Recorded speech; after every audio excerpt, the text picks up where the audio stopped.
জানতাম দিদি ভাই, তুই যখন এই কাজ করেছিস তখন তুই এমনি এমনি কিছু করিসনি, তোর উপর আমার বিশ্বাস আছে। এই প্রজন্মের শহুরে এসব ছেলে মেয়েদের আমি খুব ভালো করে চিনি। ওরা কি পারে আর না পারে সব আমার ভালো করে জানা। তুই যা করছু ভালো করছু। মিছা বলছি, রাগ করিস লাই। ইস, কি বলেন দাদু, আপনার শাসন পাওয়াটাও তো ভাগ্যের ব্যাপার। এটা কেমন এক চোখে বিচার দাদু?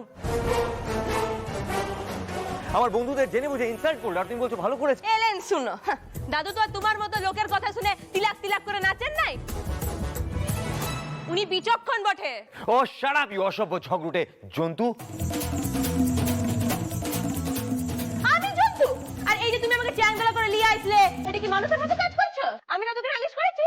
ছিস কানুনে নালিশ বাট।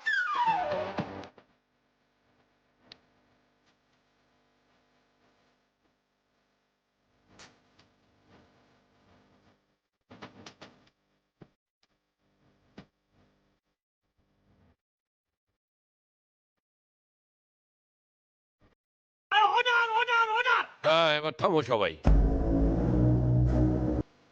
পারুল দিদি, তুই গজ্জা।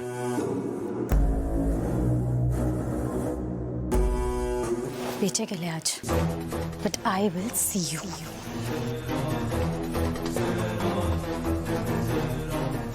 নাড়া গোয়ালে কারোর ভুল তুমি দেখতে পারো না, তাই না দাদু?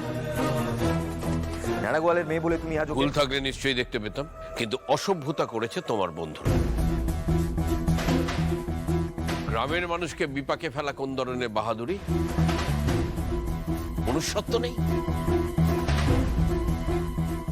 পারুল বেশ করেছে। আমি যদি পারুলের জায়গায় থাকতাম তাহলে আরো কঠিন শাস্তি দিতাম।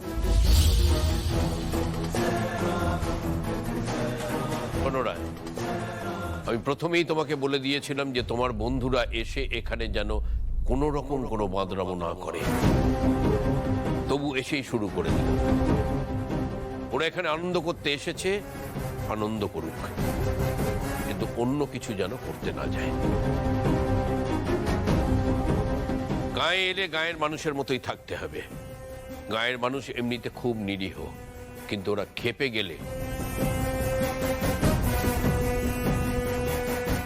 তোমার বন্ধুদের কিন্তু বিপদের অন্ত থাকবে না। নাড়ু চল। রায়ান, ওই মেয়েটা তো পয়জনাস।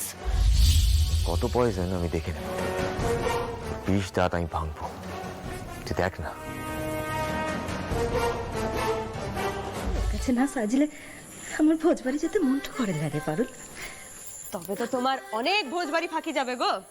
আমি তো শুধু 2 দিনের লেগে, তারপর যদি শ্বশুর ঘর থেকে মাকে সাজানোর জন্য বাপের ঘরে আসতেই না দেয়।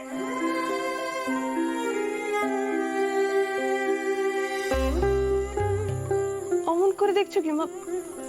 চলো চুলটা বেঁধে দি, চলো।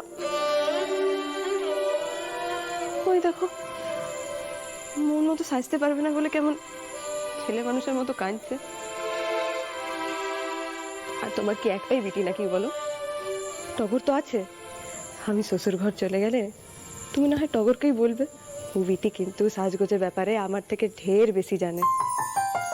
বিদায় বিদায় কথা বলে আমার সত্য উচিস না রে পারুল।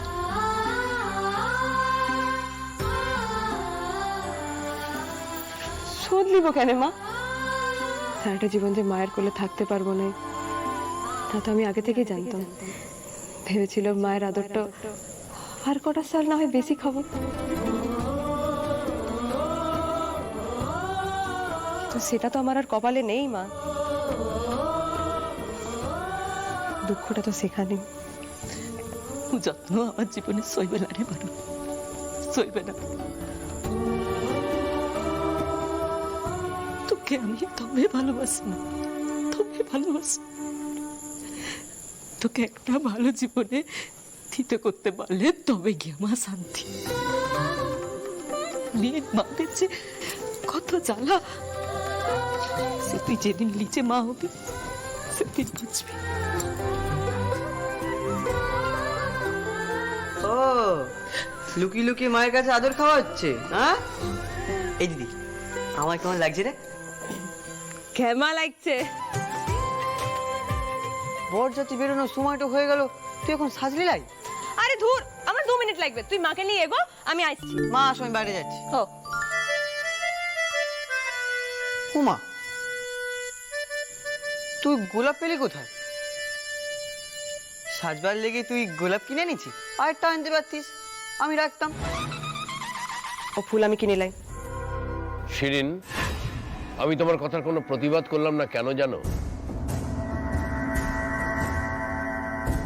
এই গ্রামের লোকেরা বেশিরভাগই খুব গরিব। এমন কোনো দেখনদারি তোমরা করো না যাতে গায়ের মানুষ কোনোভাবে অপমানিত হয়।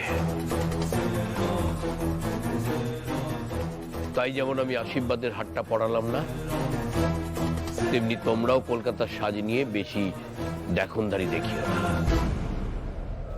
আর গ্রামের মানুষকে তো গাইয়া কোনোদিন বলবে না, অন্তত আমার সামনে।